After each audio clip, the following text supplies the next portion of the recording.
Muy buena noche, bienvenidos a un estudio más de Sola Escritura, un recorrido por la Biblia. En este estudio inductivo vamos capítulo a capítulo, versículo a versículo de los libros de la Santa Biblia. Nos encontramos en este tiempo estudiando el Evangelio según Mateo y específicamente en estas últimas 2 semanas el capítulo 21. La semana pasada vimos la primera parte del capítulo 21 y para recordar un poquito qué fue lo que aconteció ahí, se describe la entrada triunfal a Jerusalén. Estamos en la última semana de la vida y ministerio de Jesucristo y por cierto vale la pena mencionar desde ahora para que cuando vayamos llegando más al final vayamos viendo cómo podrían encajar cada uno de los eventos que suceden en esta semana, porque hay varios estudiosos que encuentran un día, la mayoría de citas es que el día miércoles, algunos le llaman el miércoles de silencio, porque ellos no encuentran algo que Jesús haya hecho en ese día. Am, Otros, incluso voy a mencionar uno, que dice que esta entrada triunfal no fue el domingo, como comúnmente nos han enseñado, el domingo de Ramos, ¿verdad? Que se le llama, sino que él cree que esto fue el día lunes. Entonces él, bajo esa perspectiva, no encuentra un vacío en el miércoles que otros estudiosos sí encuentran.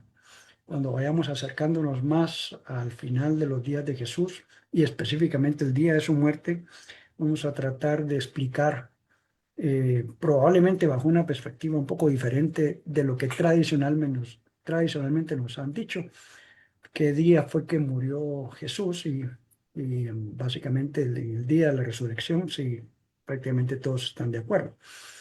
Pero aquí en la primera parte del capítulo 21 se narra la entrada triunfal a Jerusalén y la limpieza del templo. Por cierto, vale la pena mencionar que esta narrativa de la purificación del templo está también registrada en Marcos 11 y en Lucas 19 y también en Juan, solo que en Juan, el capítulo 2, del 13 al 22.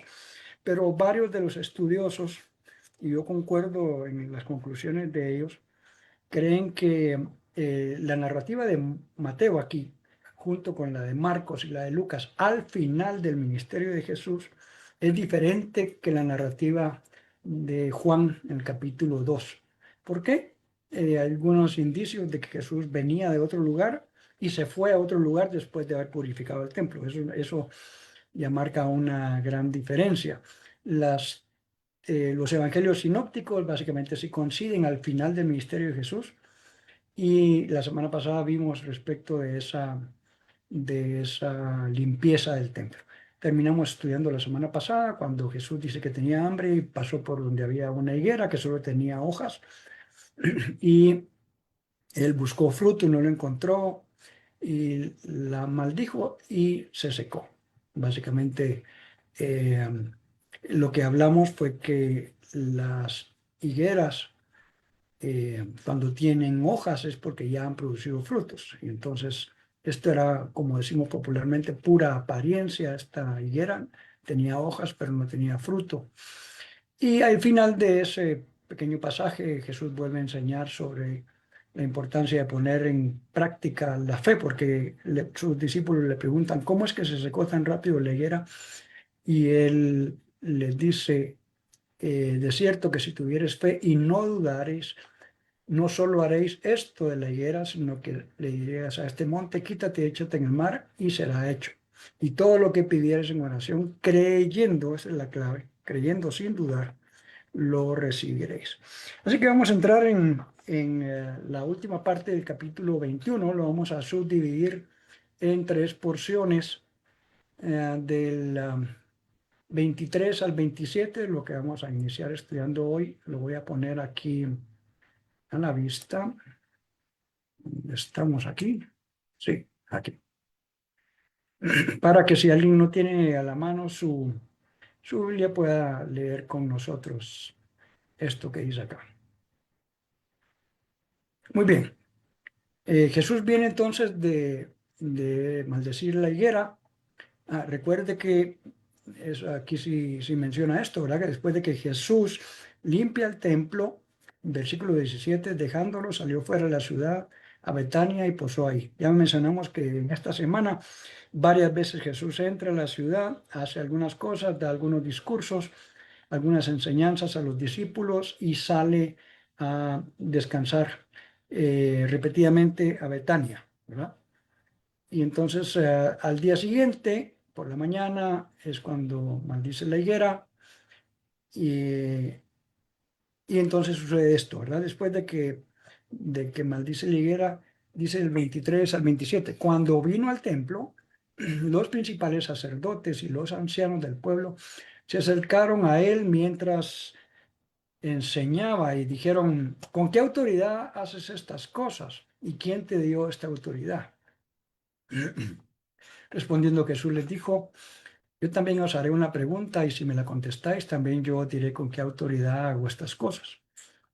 El bautismo de Juan, ¿de dónde era? ¿Era del cielo o de los hombres?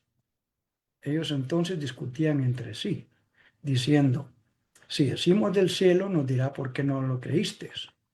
Y si decimos de los hombres, tememos al pueblo porque todos ellos tienen a Juan por profeta. Y respondiendo a Jesús, le dijeron, no sabemos. Y él también les dijo, tampoco yo os digo con qué autoridad hago estas cosas. Ok, vamos a ir a nuestra Biblia en paralelo. Vale la pena mencionar que a partir de acá, en estos días, yo diría que básicamente es un día, si no día y medio o dos, Jesús confronta a la élite religiosa de Israel. Ellos tratan de tenderles unas trampas y ahorita le están preguntando, ¿con qué autoridad haces esto que estás haciendo? ¿Cuál? La limpieza del templo particularmente, ¿verdad? Se están preguntando, ¿quién te dio autoridad? ¿Quién te envió para hacer esto? Ah, pero ya se van a dar cuenta ustedes que en parte lo que sigue ahorita en el capítulo 21 y una buena parte del capítulo 22 es una confrontación a la élite religiosa a través de parábolas. Básicamente les cuenta varias parábolas y al final ellos dicen, está hablando de nosotros. O sea, el mensaje sí le llegó, pero básicamente ellos no querían verlo o cambiar. Muy bien, leemos de nuevo el 23 en adelante. Jesús entró en el templo y mientras enseñaba, estoy leyendo la tercera columna, NBI ahora, se le acercaron los jefes de los sacerdotes y los ancianos del pueblo. ¿Con qué autoridad haces esto? Le interrogaron. ¿Quién te dio esa autoridad? O sea, ¿quién te envió? Para la mentalidad judía era importante determinar quién le había dado esa responsabilidad. Por eso es que incluso en las cartas del apóstol Pablo, Pablo dice, Pablo, apóstol de Jesucristo por la voluntad de Dios, a los hermanos que están en Galacia, por ejemplo, ¿verdad? Él está poniendo ahí al principio de la carta quién es Pablo, cuál es su función o su autoridad y quién le delegó esa autoridad. Es el mismo pensamiento con Moisés cuando el Señor lo envía a hablar con Faraón y Moisés le dice, pero ¿y si me preguntan en nombre de quién vengo? O sea, ¿quién me dio esta autoridad que les digo si ni me has dicho tu nombre? Es el mismo concepto en la mente judía. Ellos están diciendo, bueno, ¿con quién te envió? ¿Verdad? ¿Quién te dio esta autoridad? Una buena cosa de pensar es por qué Jesús no directamente les dijo. Recuerda que a lo largo de su ministerio de 3 años más o menos, ya en varias ocasiones había tenido choques, encontronazos con los líderes. Lo querían apedrear en una oportunidad y Jesús le dice, ¿por qué me quieren apedrear? ¿Por las obras que hago? No, por las obras no, porque tú te haces igual a Dios, ¿verdad? O sea, ellos estaban discerniendo justamente la enseñanza de Jesús y eh, por ese punto es que querían, porque para ellos era una blasfemia, ¿no? Entonces Jesús, en lugar de contestarles directamente, les dice, versículo 24, yo también voy a hacerles una pregunta. Y aquí viene una interacción interesante. Si me la contestan, les diré con qué autoridad hago esto. Recuerde que Jesús lo sabía todo, lo sabe todo, lo sabrá todo siempre, antes incluso de que las palabras salgan de nuestra boca, Él conoce nuestros pensamientos, así que Él ya sabía qué estaban pensando ellos, ¿verdad? Querían poner aquí un punto de, quién te dio esta autoridad? ¿Por qué haces esto? ¿Con qué autoridad vienes a limpiar el templo? Y por cierto, era un gran negocio, ya lo mencionamos la semana pasada, un negocio que estaba dirigido realmente por la élite religiosa de estos sacerdotes, ¿verdad? Entonces él les pregunta, el bautismo de Juan, aquí está hablando de Juan el Bautista, ¿verdad? Juan el Bautizador. ¿De dónde provenía o procedía? ¿Procedía del cielo o de la tierra? Ellos se pusieron a discutir entre sí. Si respondemos del cielo, nos dirá entonces por qué no le creyeron. O sea, ellos sabían, habían visto lo que Juan venía haciendo. ¿Qué era el mensaje de Juan?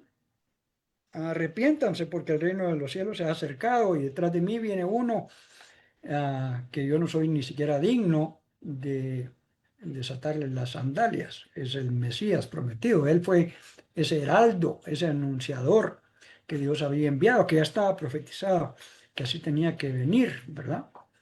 Entonces, ¿por qué no le creyeron? ¿Verdad? Y ellos dijeron, si decimos que sí era del cielo, nos va a preguntar por qué no le creímos. Pero si decimos que no era del cielo, o sea, que era de la tierra, versículo 26, tememos al pueblo porque todos consideran que Juan era un profeta. Para este momento Juan el Bautista ya había fallecido, ¿no? Recuerda usted que varios capítulos antes se nos narra justamente que Herodes lo captura y Herodías, su esposa, que había sido tomada era la esposa de su hermano, por eso Juan le decía, no te es lícito tener la esposa de tu hermano, pide en un baile que su hija hizo que le den de recompensa la cabeza de Juan el Bautista. O sea, Juan ya había fallecido para este momento. Todo esto es a posteriori, ¿verdad? Porque toda esta consideración. Y ellos decían, pues tememos al pueblo, si decimos que no, que era de la tierra, la gente se va a exasperar. Así que le respondieron a Jesús, no lo sabemos.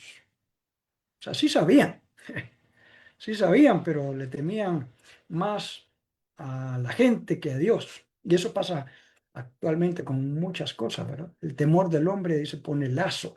Y hay mucha gente que vive atemorizada más por lo que el hombre pueda decir o hacer que por lo que Dios piense o nos vea hacer.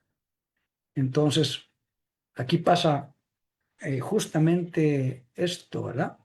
Ellos le dicen, pues fue una respuesta eh, conveniente para ese momento para ellos, ¿verdad? Para no ponerse en evidencia. No sabemos.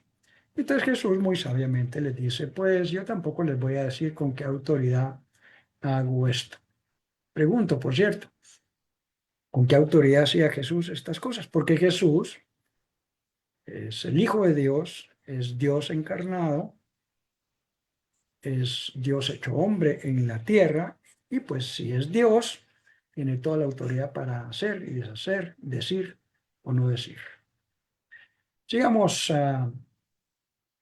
leyendo ahora el siguiente bloque del 28 al 32. Lo vamos a poner un poco más grande aquí para que se pueda leer de mejor manera en su dispositivo. ¿Qué dice acá? La parábola de los dos hijos. Mantenga en mente esto mientras seguimos leyendo. Jesús es confrontado por la élite religiosa. Le preguntan, ¿quién te da autoridad para hacer esto? Y ahora él toma una posición diferente con ellos. No los ofende abiertamente, pero les va a empezar a dar varias parábolas que hablan justamente de la actitud de ellos. Dos de estas están incluidas en el capítulo 21 y la otra semana continúa la misma actitud de Jesús, de confrontarlos incluso abiertamente. Y ellos, de todos modos, ellos ya habían resuelto, antes que Jesús llegara a Jerusalén, habían resuelto ya matarlo, pero dice que tenían temor a la gente y no querían que fuera durante la fiesta y varias cosas de eso. En el plan y diseño original de Dios, debía ser en esta semana. ¿Por qué lo digo con tanta resolución?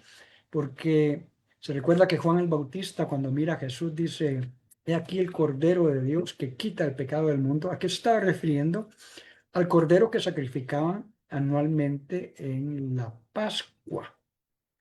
Y que ese cordero eh, había servido justamente cuando salieron de Egipto para que su sangre fuera rociada en los dinteles de las puertas de las casas, para que el destructor, el ángel de la muerte, no provocara muerte y destrucción en esa familia.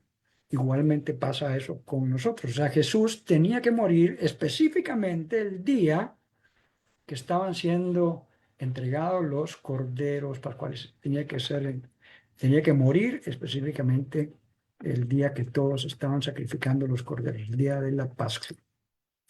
Mantenga eso en mente, porque ahora después vamos a ver qué día en específico cayó en esa semana. La Pascua, ya dijimos la semana pasada, es una fiesta en el calendario religioso original de Israel, una fiesta que era móvil porque el calendario original judío era lunar y cada cierto tiempo tenían que hacer ajustes y eso provocaba que se moviera. No tiene que ver nada, lo vuelvo a mencionar, con la fecha que modernamente nos ponen ahora para la celebración de la Semana Santa. La Semana Santa no corresponde en cuanto a no el espíritu de la celebración, sino la fecha en que nos ponen la fecha cada año, no corresponde prácticamente. En muy pocas ocasiones realmente empata con la fecha de la Pascua, ¿verdad? O sea, todos dicen, este es el domingo de resurrección y en muchas ocasiones es casi un mes después de lo que realmente se debería haber celebrado la Pascua, porque está conformado de otra forma. Ya no es un asunto necesariamente religioso, sino civil y de conveniencia en las fechas, ¿verdad? Ok, vuelvo a la lectura. Miren la parábola que les va a contar ahora Jesús, 28 al 32. Pero, ¿qué os parece? Un hombre tenía dos hijos. Acercándose al primero, le dijo: hijo, ve hoy a trabajar en mi viña. Respondiendo él, dijo: no quiero. Pero después, arrepentido, fue. Y acercándose al otro hijo, ¿verdad? Tenía dos hijos, le dijo de esta manera, y respondiendo, no, le dijo de la misma manera, o sea, ve a trabajar en mi viña, y respondiendo él dijo: sí, señor, voy. Y no fue. Y les pregunta: ¿a quién le está hablando? A los religiosos, recuerde, ¿verdad? Acaba de salir de esa confrontación de dinos con qué autoridad hace estas cosas. Jesús aprovecha ese momento y le va a hablar varias parábolas específicamente a esta élite religiosa de Israel, que era la culpable o la que había provocado todas estas desviaciones, como lo que acabamos de leer en el templo, ¿verdad? Que se había convertido en un lugar de mercado, un lugar de oración para todas las naciones.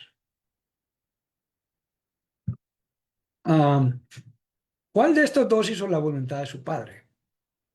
Dijeron ellos. ¿Quiénes? Los religiosos. El primero. Jesús les dijo: de cierto os digo que los publicanos y las rameras van delante de vosotros al reino de Dios. Porque vino a vosotros Juan en camino de justicia y no le creísteis. Pero los publicanos y las rameras le creyeron. Y vosotros, viendo esto, no os arrepentisteis después para creerle.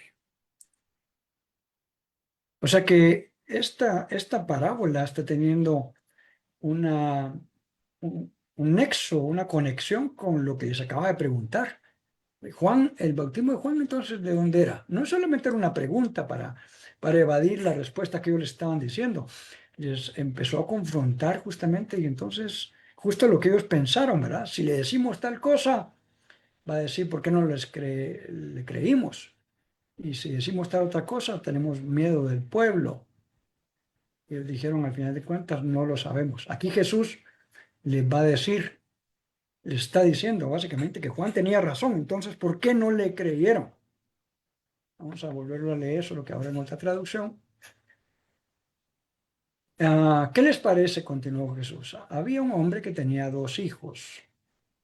Y recuerde que las parábolas siempre son una narrativa figurada comúnmente de un hecho eh, que no es la mayoría de ocasiones de la vida real, sino que es una historia de la cual Jesús quiere sacar una enseñanza. Esa es una parábola. No necesariamente para dejarla, a ver si no confundo con esto, voy a decir, más clara, porque en algunas ocasiones la parábola tenía el propósito de ocultar una verdad de algunos que no querían aprender y entonces quedaban con la gran duda. Pero para el que sí quería aprender, obviamente era para que fuera más fácil entender algún punto que él quería enseñar. Entonces aquí les dice, y mientras tanto pensemos, ¿quiénes son los dos hijos y quién era el, ah, el hombre que tenía dos hijos? Piénselo por un momento, vamos a ver si llegamos a alguna conclusión en este momento. El primer hijo, se dirigió el primero y le pidió, hijo, ve a trabajar hoy en el viñedo.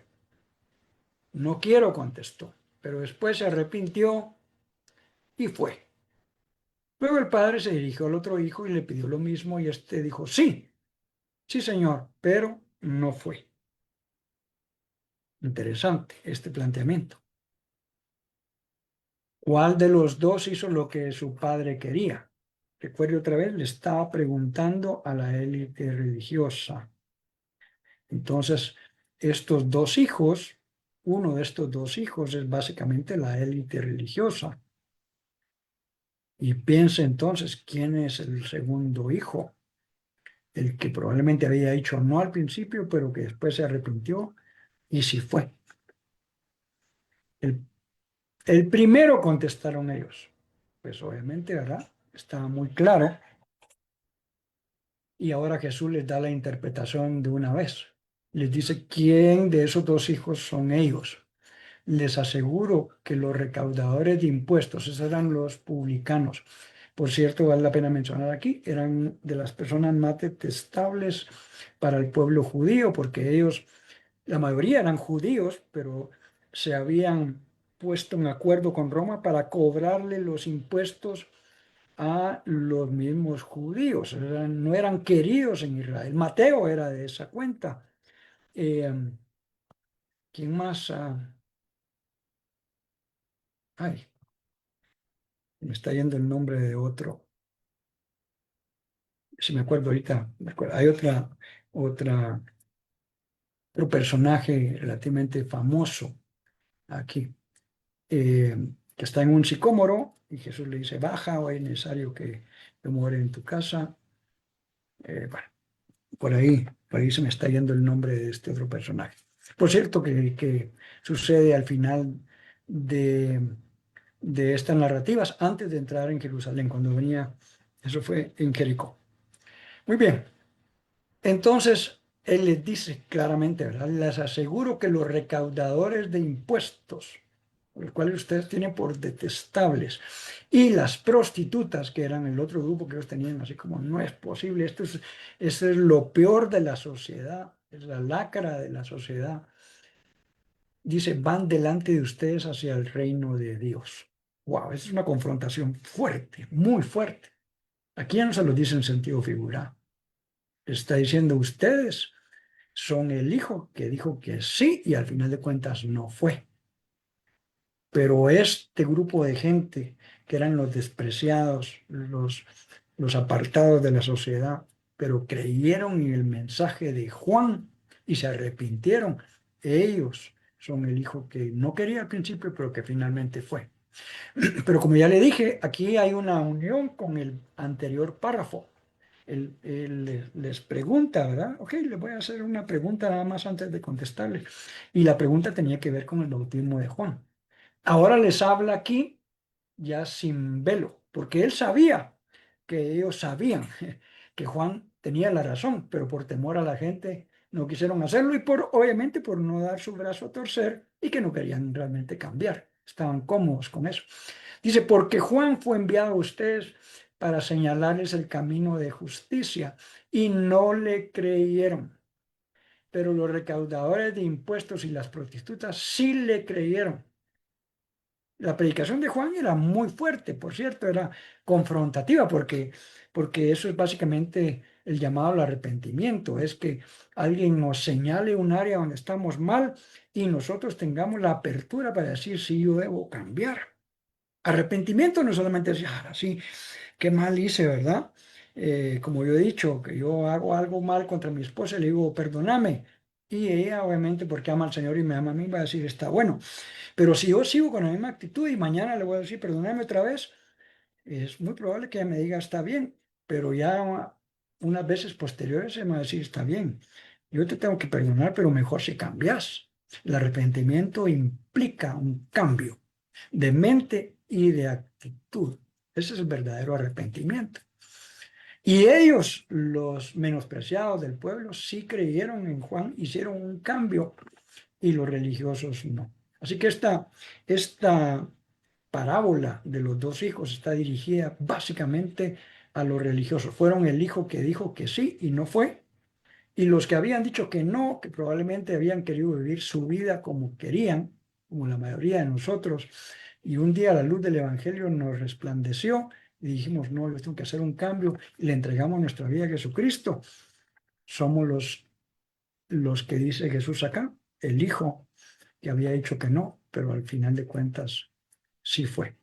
Y dice, e incluso después de ver esto, ustedes no se arrepintieron para creerle. Les está confrontando bastante directo y bastante fuerte, pudiéramos decir. Muy bien, vamos a seguir con la siguiente parte, la parábola de los labradores malvados. Déjeme nada más hacer una consulta aquí. Voy a hacer un cambio. Me voy a poner yo.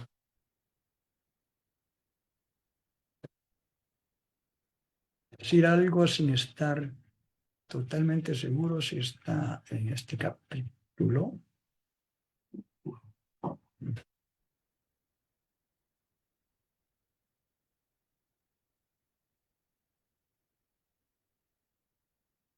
Creo que después vamos a ir a esta narrativa. Regreso la vista aquí. La parábola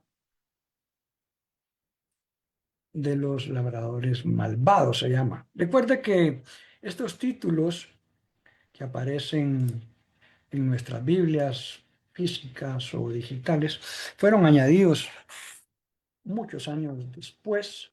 La parte de los números de capítulos y los números de versículos fueron posteriormente agregados, ¿verdad?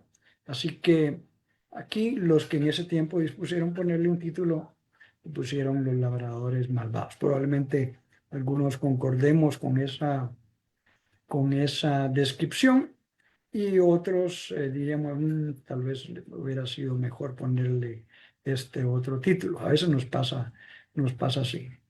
Muy bien, vamos a leer esta porción aquí. Ujú. Eh, Acompáñenme en esta lectura, del 33 hasta el final. Oír otra parábola. Recuerde, ¿a quiénes está hablando aquí? A los religiosos. Ya los confrontó con una muy fuerte, ¿verdad? Se les dijo directamente, ustedes son los que no quisieron escuchar a Juan, el hijo que dijo que sí y no fue. Oí otra parábola. Un hombre, padre de familia, el cual plantó una viña y la cercó de vallado y cavó en ella un lagar, edificó una torre y la arrendó a unos labradores y se fue lejos. Cuando se acercó el tiempo de los frutos, envió a sus siervos, a los labradores, para que recibiesen sus frutos. Mas los labradores, tomando a los siervos, a uno golpearon, a otro mataron y a otro apedrearon. Envió de nuevo otros siervos, más que los primeros, está hablando en cantidad, e hicieron con ellos de la misma manera. Finalmente les envió a su hijo, diciendo: tendrán respeto a mi hijo. Mas los labradores, cuando vieron al hijo, dijeron entre sí: este es el heredero, venid, matémosle y apoderémonos de su heredad. Y tomándole, le echaron fuera de la viña y le mataron. Si quiere, dejémoslo hasta aquí ahorita y luego vemos la resolución de la parábola. Esta es una parábola que Jesús está contando. Lo que estaba buscando hace un momento era que he escuchado a varios decir que la parábola fue un método exclusivo de Jesús de enseñar de esa manera. No, no. En el Antiguo Testamento hay un par de, no un par, quizá un poco más de un par de menciones de alguna enseñanza en tipo parábola. Y justamente vamos a ir a Isaías, a ver si me deja esto aquí. No, un momentito. Isaías 5. A ver qué le parece a usted acá. Ahora cantaré por mi amado al cantar Isaías 5, 1. Tenía mi amado una viña en una ladera fértil, la había cercado y despedregado y plantado con vides escogidas. Había edificado en medio de ella una torre y hecho también en ella un lagar y esperaba que diese uvas y dio uvas silvestres. Ahora pues, vecinos de Jerusalén y varones de Judá, juzgad ahora entre mí y mi viña. ¿Qué más podía hacer a mi viña que yo haya hecho en ella? ¿Cómo esperando que diese uvas a dado uvas silvestres? Os mostraré lo que haré con mi viña. Le quitaré su vallado y será consumida. Aportillaré su cerca y será hollada. Haré que quede desierta, no será podada ni cavada, y crecerán el cardo y los espinos, y aún a las nubes mandaré que no derramen lluvia sobre ellas. Ciertamente la viña de Jehová es la casa de Israel, y los hombres de Judá, planta deliciosa suya. Esperaba juicio, y aquí vileza, justicia, y aquí clamor. Esto básicamente es una parábola en el Antiguo Testamento y justamente tiene que ver con la enseñanza de Jesús. O sea, mucho de lo que Jesús mencionó ahí, Jesús le añadió otro par de cosas ya en el contexto para los religiosos y para lo que estaban pasando ahí, pero básicamente le está usando de base esta parábola de la viña. Hay otra parábola que no tiene que ver con lo que estamos enseñando hoy, de algunos árboles que querían gobernar y finalmente pusieron a la zarza para que gobernara y todo este tipo de cosas. Hay una figura ahí, eso también es básicamente es una parábola, enseñado con ejemplos ficticios, pero que tiene una gran enseñanza. Muy bien, regresemos aquí a los labradores y leímos entonces hasta el 39. Vamos a leer en la versión eh, con varias traducciones, ¿no? Muy bien, dice del 33 en adelante, dijimos, ¿verdad? Escuchen otra parábola. Había un propietario, eso es importante, ¿verdad? El dueño, dice un padre de familia, dice en la versión Reina Valera y en la textual, básicamente era una forma de mencionar al dueño de la casa y por eso ellos ponen ahí padre de familia.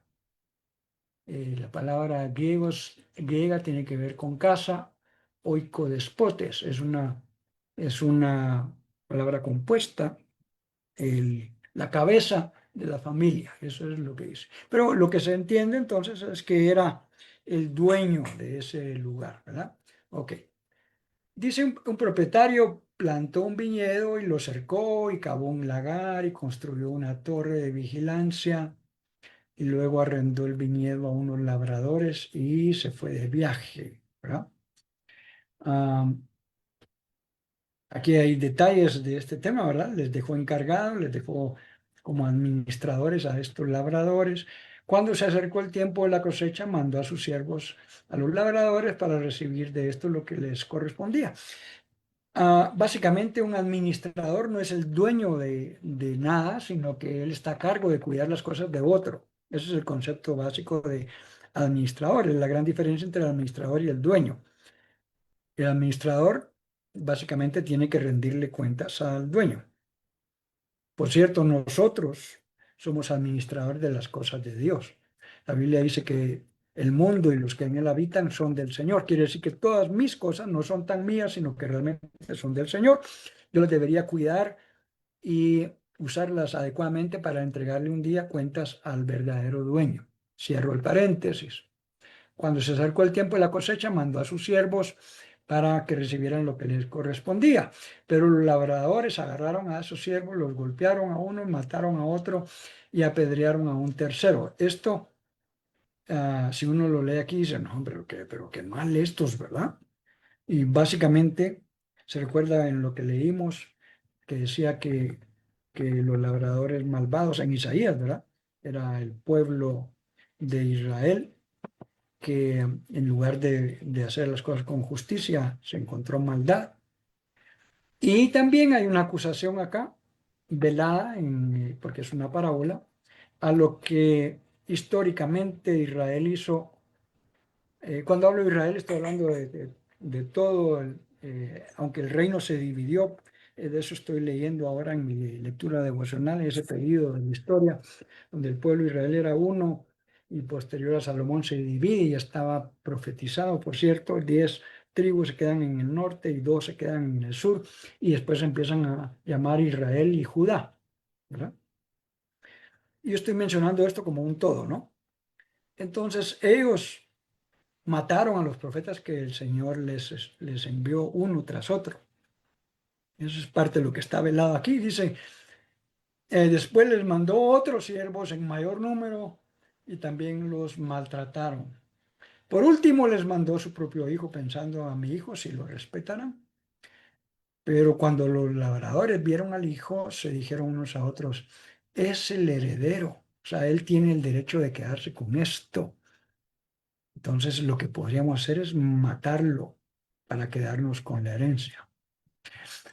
Le pregunto, ¿qué es lo que los religiosos ya habían dispuesto a hacer con Jesús? Todavía no lo pueden ejecutar porque ellos estaban en la cosa de no lo podemos hacer durante esta fiesta. Ellos ya habían predeterminado matar a Jesús. Lo que ellos no sabían es que parte de todo esto era un plan cuidadosamente trazado por Dios. Es más, podríamos decir aquí, porque eso ha provocado pensamientos eh, antijudíos, sí, que fueron los romanos, no, que fueron los judíos y esto y lo otro, y cada quien toma su bando. Pero yo le quiero, ¿de quién realmente mató a Jesús y, ¿verdad?, quién tuvo la culpa? Recuerde que Jesús dijo en una oportunidad, a mí nadie me quita la vida, sino que yo la pongo. ¿Por qué? Porque la muerte en el ser humano vino como resultado del pecado. La paga del pecado es muerte. Ahora sígame con este pensamiento. Si hay alguien que nunca haya pecado, técnicamente no puede morir porque no ha pecado. La muerte vino como resultado del pecado. Por eso Jesús podía decir, yo no, nunca he pecado, entonces no puedo morir, pero yo la voy a poner voluntariamente con el propósito de llevar sobre sus hombros, sobre sí mismo, todo el pecado presente, pasado y futuro de toda la humanidad.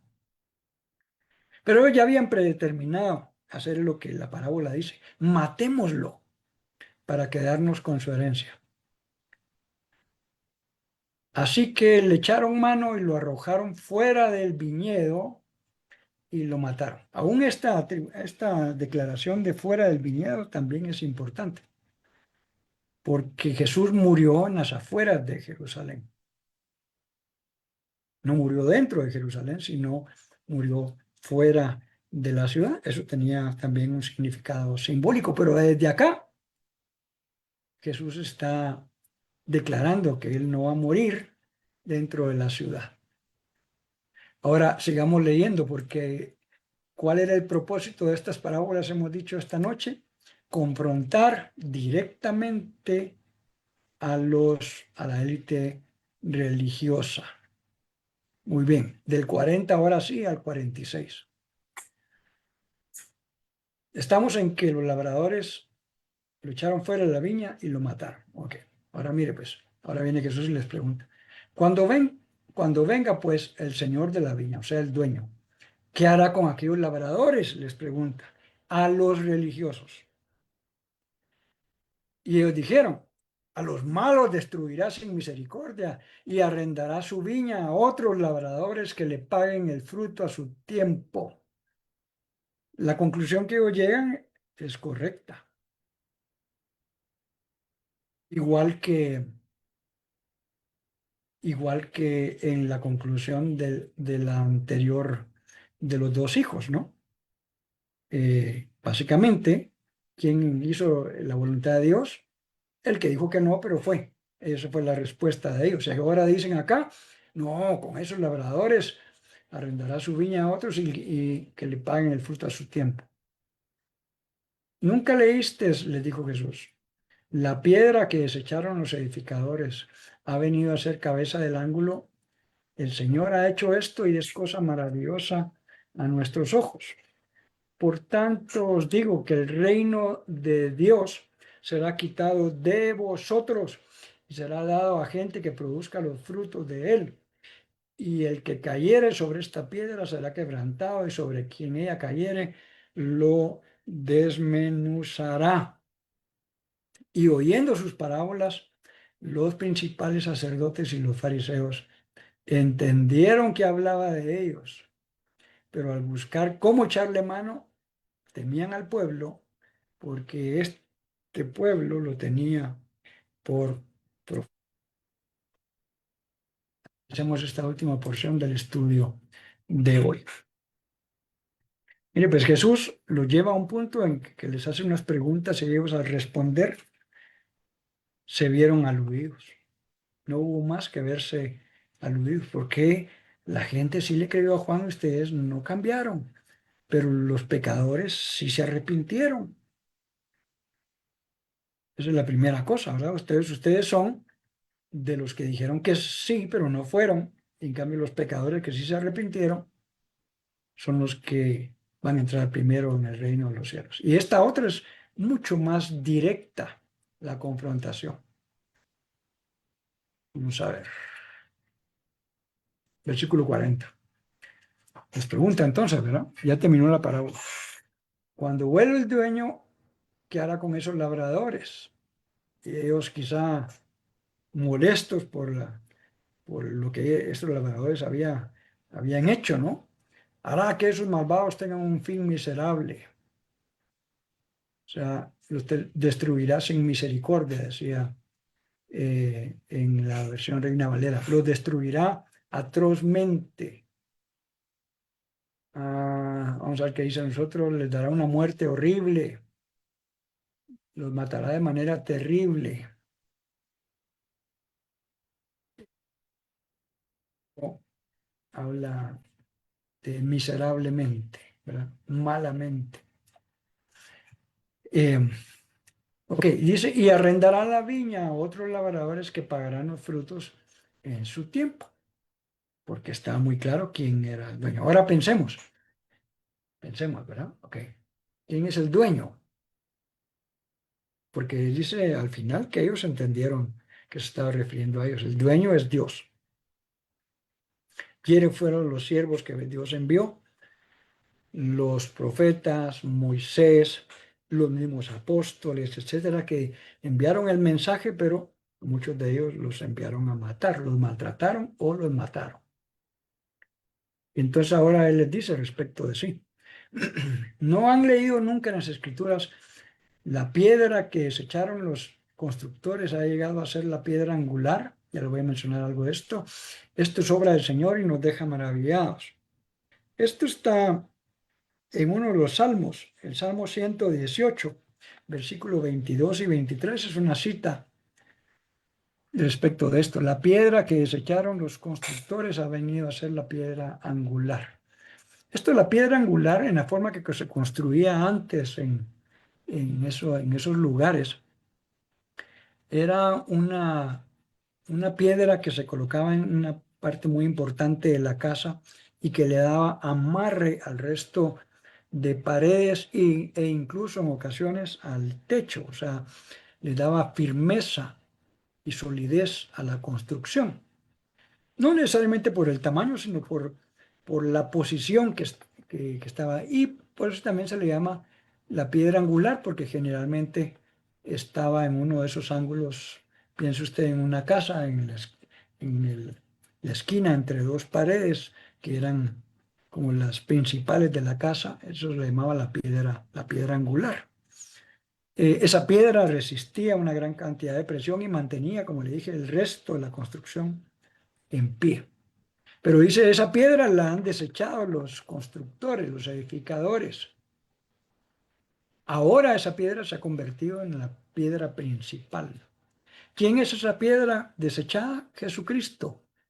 ¿Y quién es la piedra principal ahora en lo que Dios ha hecho y está haciendo por su reino? Jesucristo también.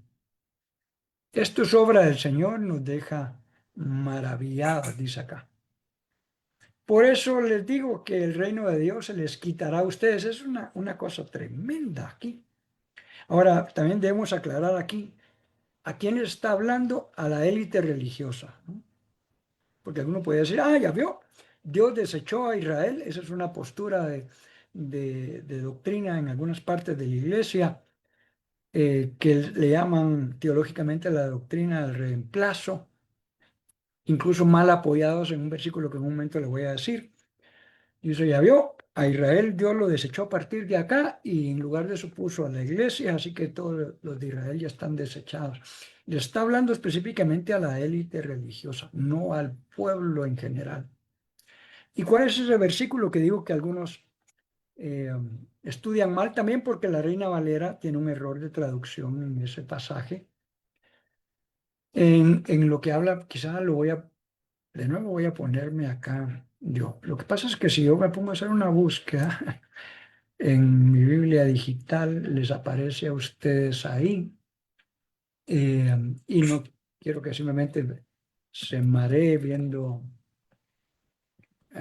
olivo silvestre.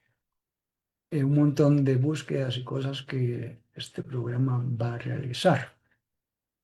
Está en Romanos 11, 17. Algunos mencionando este tema de la teoría del reemplazo, creen encontrar asidero en este traducción incorrecta de un pasaje de parte de la Reina Valera.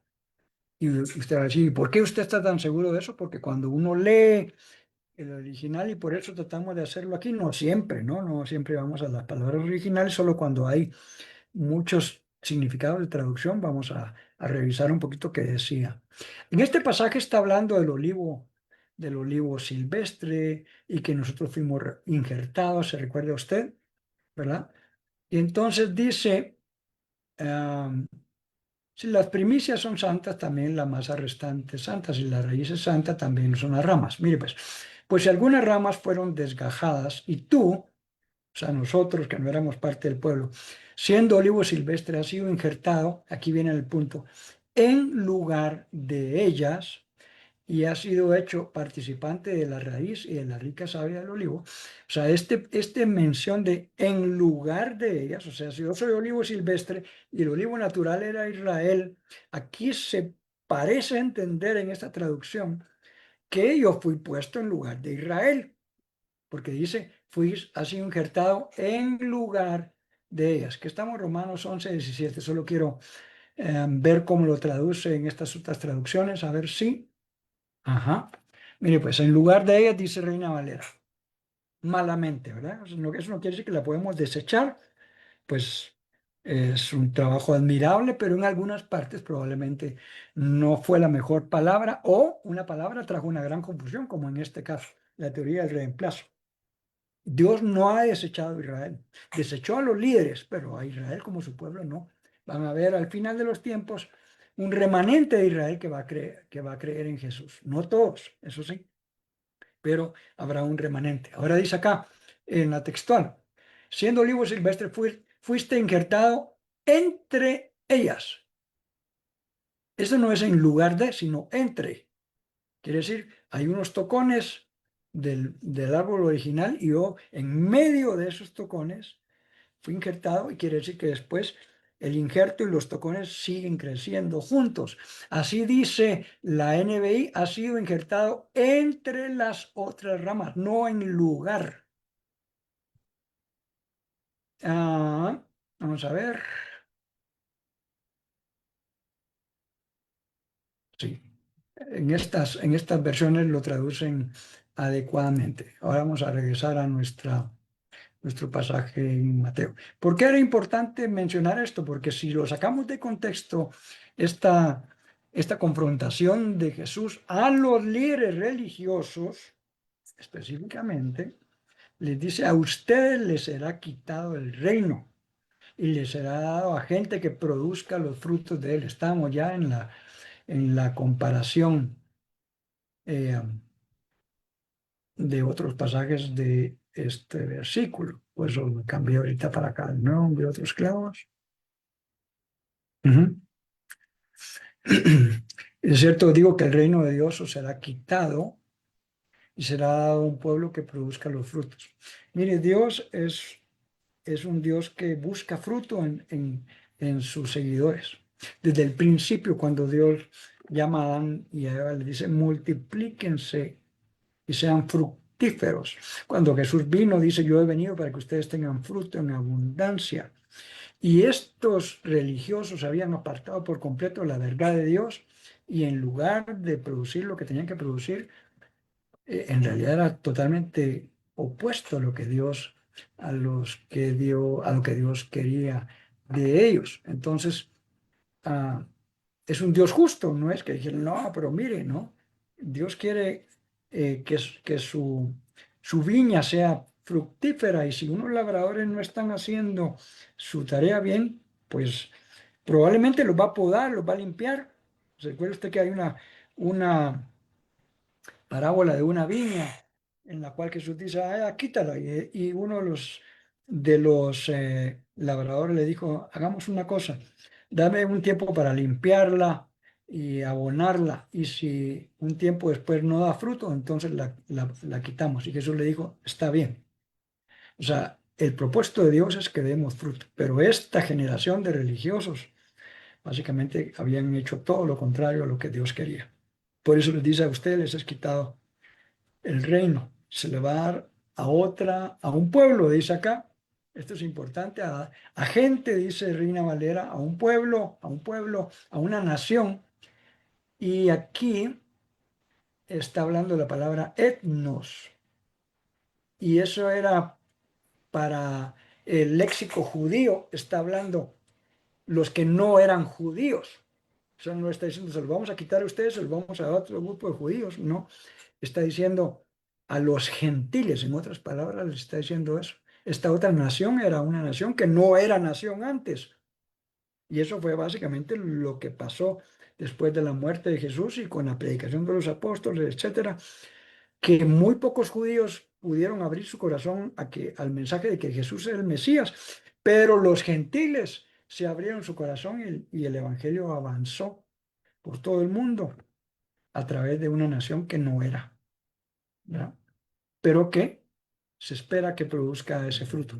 ¿Qué pasa si nosotros no producimos ese fruto? Otra vez el Señor va a venir con nosotros, nos va a limpiar, nos va a podar, pero ¿qué pasa si nosotros en individual o un grupo de personas decidiéramos no dar los frutos del reino? Pues básicamente va a pasar lo mismo, vamos a ser excluidos porque Dios espera que demos fruto y fruto en abundancia y fruto que permanezca. Siguiente versículo dice, hablando de la piedra angular, ¿verdad? El que caiga sobre esta piedra quedará despedazado y si ella cae sobre alguien lo hará polvo. Cualquiera que tropiece con esa piedra se hará pedazos, dice la otra, y la piedra aplastará a quienes le hagan caso. ¿De quién está hablando ahí? De Jesucristo. Hay una mención acá a un pasaje que estaba profetizado en el libro de, de Daniel, ¿verdad? Déjeme ver si está aquí. Ujú. Está la referencia, no lo tengo, pero hay una visión justamente de una roca que iba a venir y desmenuzar las naciones, etcétera. No, lo que iba a mencionar es que usted ve aquí el versículo 44, la, la Biblia textual nada más lo deja en blanco. Eso quiere decir que algunos manuscritos eh, más antiguos probablemente no tengan este pasaje. Los demás traducciones se han dejado pero comúnmente tienen alguna llamada. Por ejemplo, esta letra que está aquí en la NBI va a decir en la Biblia en papel.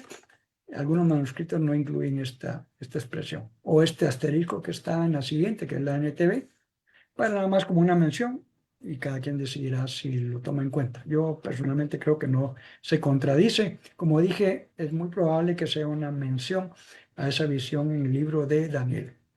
Ahora, estos dos pasajes, y con eso terminamos hoy, son súper importantes.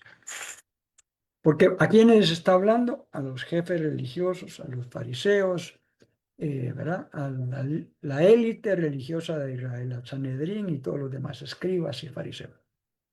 Cuando los jefes de los sacerdotes y los fariseos oyeron las parábolas de Jesús, se dieron cuenta que hablaba de ellos. O sea, como decimos popularmente en Guatemala, les cayó el 5.